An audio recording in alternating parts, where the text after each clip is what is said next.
आज हम शायद आज 23 दिन भयो होला। 23औं दिनमा श्रीमद् भागवत महात्म्य को 17वां अध्याय प्रस्तुत करने जा रहा हूँ। इसमें परीक्षित का भूमि और धर्म को आश्वासन और कलयुग के वास स्थान का निरूपण के बारे में चर्चा होगा। दोहा कि यो परीक्षित नृपति कि यो परीक्षित नृपति दस निग्रह कली युग राजा सोई सत्र में कथा बरनी लही सुख साज। कियो परीक्षित नृपति दस निग्रह कलियुग राजा सोई सत्र हे में कथा बरनी लही सुख साज। सूत जी कहने लगे कि वहां उस सरस्वती के तट पर राजा परीक्षित ने गौ और बैल को अनाथ की तरह पीटते हुए देखा और उनके पास खड़े हुए हाथ में लठ लिए एक शूद्र को देखा जो राजाओं का सा भेष किरीट मुकुट आदि धारण किए था। वह बैल कमल नाल के समान श्वेत वर्ण था और डर के मारे बार बार गोबर और मूत्र करता था और शूद्र की ताड़ना से भय से कांपता हुआ एक पांव से चलने को घिसता था। संपूर्ण धर्म कार्यों के संपादन करने वाले गौ को शूद्र के पांव की ताड़ना से बड़ी व्यथित देखी। बछड़े से हीन उस गौ के मुंह पर आंसुओं की धारा बह रही थी और वह घास चरने की इच्छा करती थी। यह दशा देखकर राजा ने बाण चलाकर मेघ की सी गंभीर बाणी से ललकार कर कहा, हे अधर्मी तू कौन है जो मेरे होते तू अन्याय से इन निर्बलों को मारता है। तूने बहुत रुपया की तरह राजाओं का स्वांग बना रखा है। तेरे कर्म को ब्राह्मण क्षत्रियों के से नहीं है। तू तो नीच जाति का कोई शूद्र मालूम होता है।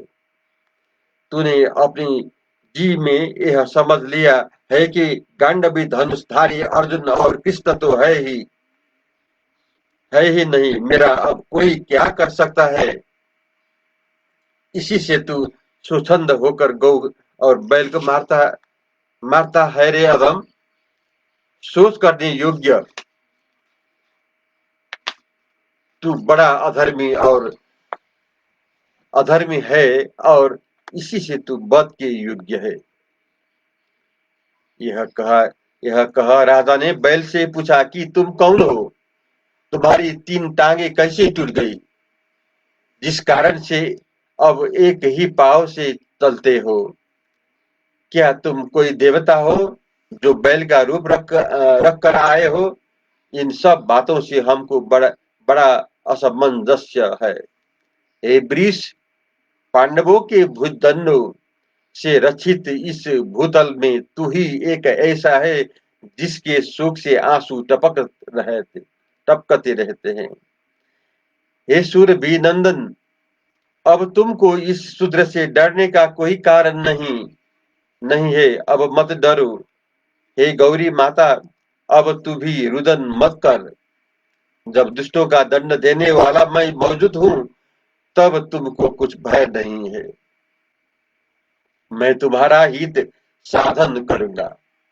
हे साध्वी, जिस राज्य में प्रजा को दुष्ट जन सताते हैं उस मदाग्न राजा की कांति आयु वैभव सब शीघ्र ही नष्ट हो जाते हैं।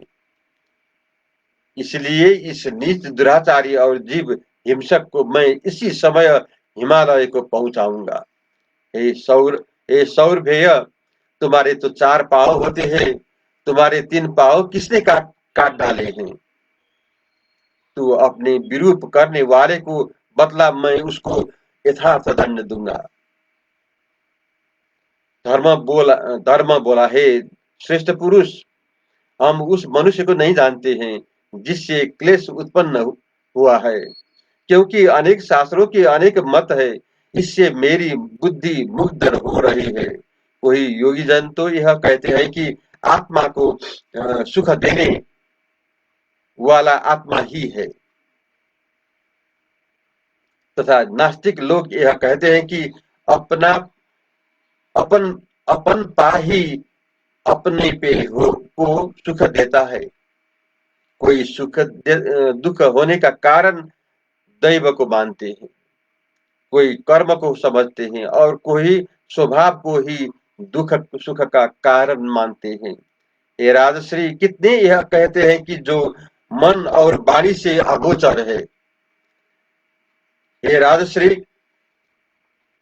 कितने यह कहते हैं कि जो मन और वाणी से अगोचर है, जो तर्क करने में नहीं आता और जो कहने में नहीं।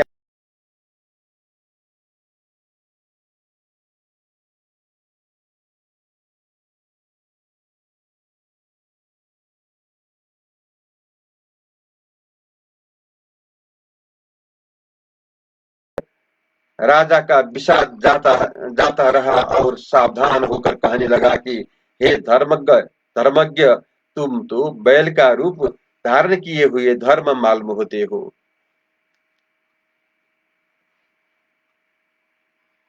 क्योंकि तुम धर्म ही की चर्चा करते हो, क्योंकि अधर्मी जिस स्थान को जाता है उस स्थान को अधर्म की सूचना करने वाले भी जाता है।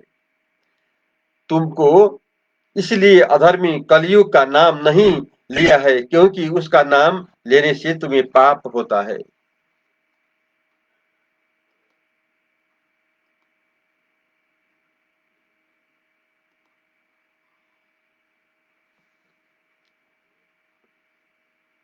हे धर्म, तप, शौच, क्या और सत्य, ये आपके चार पांव है।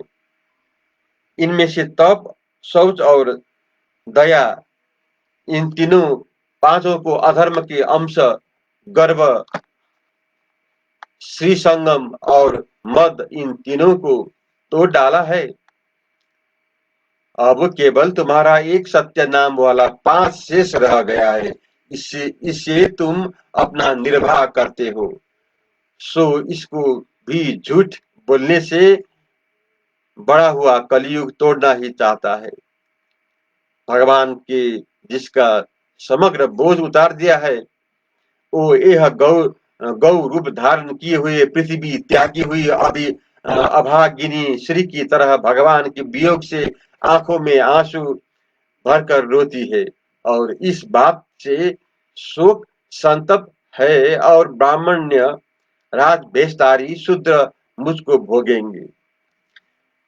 महारथी राजा परीक्षित ने धर्म और पृथ्वी को इस तरह समझकर अधर्म के मूल कारण कलयुग के मारने के लिए तीव्र खड्ग उठाया।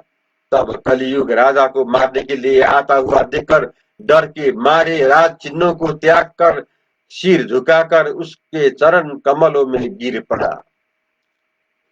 शरणागत वत्सल राजा परीक्षित ने कलयुग को शरण आया और अपने चरणों पर पड़ा हुआ देख प्राण दान दे दिया और हंसकर कहा, तू शरण आया है, इसलिए तुझको कुछ भय नहीं है, परंतु तू अधर्म का मित्र है, इसीलिए मेरे राज्य से अभी निकल जा। जिस राजा के देश में तू वास करता है उसमें लोभ, झूठ, चोरी, दुर्जनता, स्वधर्म त्याग, पाप, माया, अलक्ष्मी, कलह और दम्भ, यह सब तेरे अनुयायी वर्ग रहते हैं। तेरा यहाँ कुछ काम नहीं है। यह तो ब्रह्मा वर्त देश है, इसमें तो धर्म और सत्य ही रहते हैं और बड़े बड़े ऋषि मुनि यहाँ यज्ञेश्वर भगवान की पूजा करते हैं। ऐसे कठोर वचनों को सुनकर कलयुग थर थर कांपने लगा और मारने के लिए हाथ में खड्ग उठाए राजा को ऐसे देखने लगा जैसे साक्षात यमराज हाथ में दंड लिए खड़ा है। इस प्रकार परीक्षित को देखकर ये वचन बोला कि हे सार्वभौम, आप समस्त भूमंडल के राजा हो, फिर आप कैसे कहते हैं कि हमारे राज्य से बाहर निकल जाओ? वह स्थान कौन सा है जहां कि आपका राज्य न हो? आप मुझे स्थान बता दो, मैं वहां रहकर अपना समय बिताऊंगा और आपकी आज्ञा का पालन करूंगा। कलयुग की ऐसी प्रार्थना सुनकर राजा को दया आई और आज्ञा दी कि तुम जुआ मदिरा की दुकान, बेश्या के घर और कमाई के घर, कसाई के घर जाकर इन चारों स्थानों में वास करो। कलयुग ने फिर प्रार्थना की, महाराज मेरा कुटुंब बहुत है और यह स्थान थोड़े हैं, इनमें मेरा निर्वाह न हो सकेगा। राजा ने कहा कि अच्छा, मैंने तुम्हारे को सुवर्ण भी पंचम स्थान दिया है। इस सुवर्ण के साथ मिथ्या मिथ्या मद काम रजोगुण और बैर ये 5 स्थान भी दिए हैं।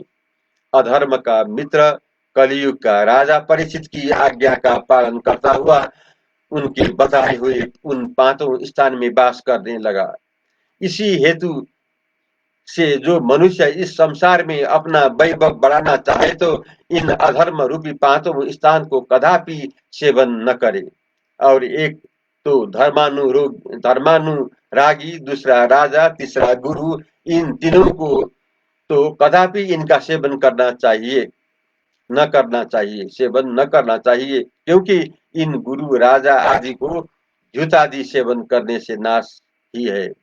इस प्रकार कलयुग को दंड देकर परीक्षित ने बैल के जो तप, शौच और दया के 3 पांव टूट गए हैं उनको बढ़ाया और पृथ्वी की भी संतोष दिया। यानी उस समय अपने राज्य भर में राजा ने तप दिया तथा शौच की प्रवृत्ति द्वारा सर्वत्र पूर्ण उन्नति की और एक छत्र राज्य करने लगा।